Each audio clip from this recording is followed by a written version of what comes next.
TV की जानी मानी एक्ट्रेस श्वेता तिवारी अपनी निजी जिंदगी की वजह से आए दिन खबरों में छाई रहती हैं। श्वेता और उनके सेकंड हस्बैंड अभिनव कोहली के बीच बेटे रियांश की कस्टडी को लेकर जो विवाद चल रहा है, उसकी वजह से श्वेता की जिंदगी में विवादों का तूफान थमने का नाम नहीं ले रहा है। और अब श्वेता के पहले पति राजा चौधरी भी अचानक लाइमलाइट में छाए हैं। हालांकि इस बार मामला विवादित नहीं बल्कि बाप बेटी के मिलन का है। दरअसल हाल ही में राजा चौधरी ने अपनी बेटी पलक से मुंबई में मुलाकात की है। पूरे 13 साल बाद पिता और बेटी के बीच की दूरियां मिटी हैं। बेटी से मिलने के बाद राजा चौधरी ने इंस्टाग्राम पर पलक के साथ अपनी एक सेल्फी भी शेयर की थी। साथ ही बेटी से 13 साल बाद मिलने की खुशी राजा ने अपने इंटरव्यू में भी जाहिर की। राजा ने कहा, मैं पलक से 13 साल बाद मिला था। जब मैंने उसे पिछली बार देखा था वो छोटी सी बच्ची थी। ये हम दोनों के लिए नया फेज है। मैं अभी भी उसका केयरिंग फादर हूँ। भगवान ने हमें दूसरा चांस दिया। हमने हमारे पास्ट के बारे में बातें नहीं की। मैं अपनी बेटी के साथ चीजें ठीक कर रहा हूँ। इन सालों में पलक के लिए मेरा प्यार नहीं बदला है, जबकि मुझे उससे मिलने की परमिशन नहीं थी। बाप बेटी की इस मुलाकात ने श्वेता की पुरानी जिंदगी के किस्सों को ताजा कर दिया है।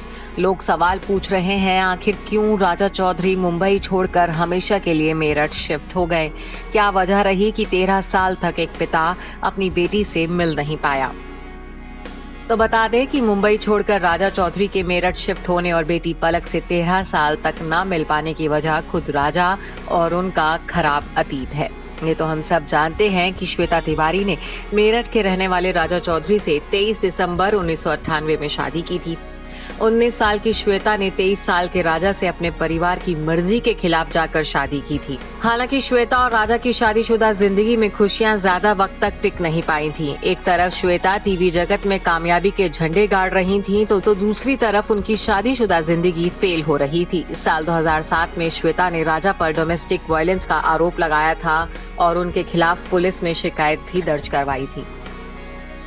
शादी के सिर्फ 9 साल बाद श्वेता ने 2007 में तलाक का केस फाइल कर दिया था। इस दौरान श्वेता ने आरोप लगाया था कि राजा अक्सर शराब के नशे में उनके साथ मारपीट करते हैं। श्वेता का आरोप था कि राजा ने बेटी पलक को भी जान से मारने की कोशिश की थी।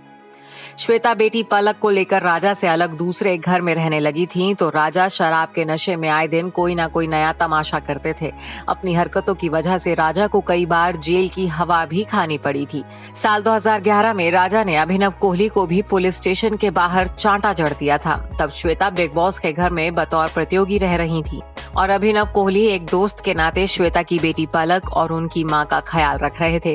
राजा का आरोप था कि अभिनव ने पलक के साथ दुर्व्यवहार किया था। इसके बाद भी राजा किसी न किसी विवाद में फंसे रहते थे। आखिरकार मई 2011 में ही मुंबई पुलिस ने राजा को 1 साल के लिए शहर से तड़ी पार कर दिया था। वहीं 5.5 साल तक लंबे चले तलाक केस को श्वेता साल 2012 में जीत गई थी। कोर्ट ने श्वेता और राजा के तलाक पर कानूनी मोहर लगा दी थी। साथ ही बेटी की कस्टडी भी श्वेता को सौंप दी गई थी। राजा के अग्रेसिव बिहेवियर और खराब रिकॉर्ड की वजह से उन्हें पलक से मिलने की इजाजत भी नहीं दी गई थी। कई सालों तक विवादों का हिस्सा रहे राजा ने धीरे धीरे खुद को बदलना शुरू कर दिया। साल 2015 में राजा ने दिल्ली की रहने वाली श्वेता सूद से शादी की और अपनी जिंदगी की नई शुरुआत की। राजा अब अपने माता पिता और परिवार के साथ मेरठ में रहते हैं। वो भोजपुरी फिल्मों में नाम कमा रहे हैं, साथ ही अपना बिजनेस भी संभाल रहे हैं। Bureau report E24। अगर आपको हमारा ये वीडियो पसंद आया हो तो इसे लाइक और शेयर जरूर करें और हाँ, हमें सब्सक्राइब और फॉलो करना ना भूलें ताकि आप एंटरटेनमेंट की कोई भी खबर मिस ना करें। चाहे बॉलीवुड और टीवी से जुड़ी बिग न्यूज हो या स्टार्स का लाइफस्टाइल, बी टाउन की कोई पार्टी हो या सेलिब्रिटीज की डेटिंग, फिल्म और टीवी इंडस्ट्री की गॉसिप हो या कंट्रोवर्सीज, हर वीडियो मिलेगा E24 पर।